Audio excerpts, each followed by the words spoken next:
Always tracking, always alerting. This is Next Weather.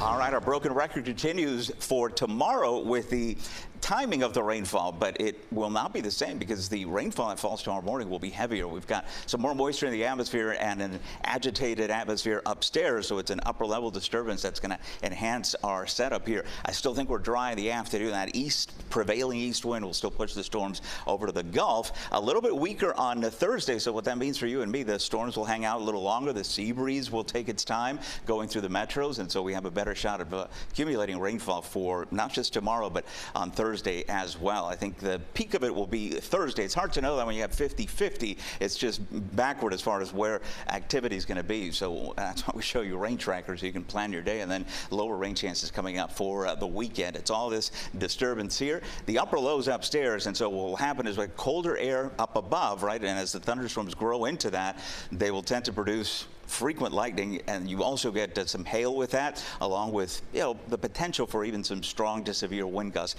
coming out of the cloud because it's so cold.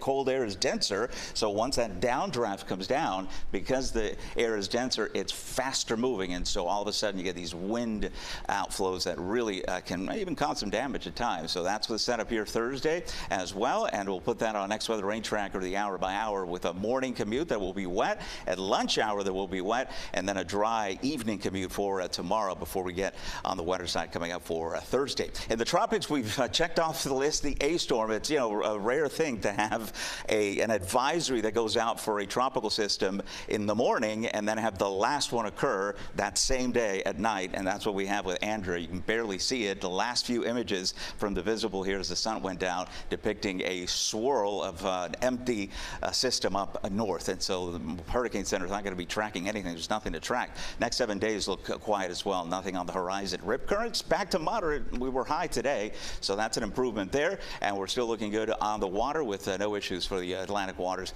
and the Florida Keys. So again, higher rain chances coming up for Wednesday, Thursday, and then Friday will be our transition into, I think, a pretty manageable weekend as far as drier or not as widespread or not as intense thunderstorm activity. But notice the temperatures as well. Very average for this time of year. Highs the next 7 days near 90.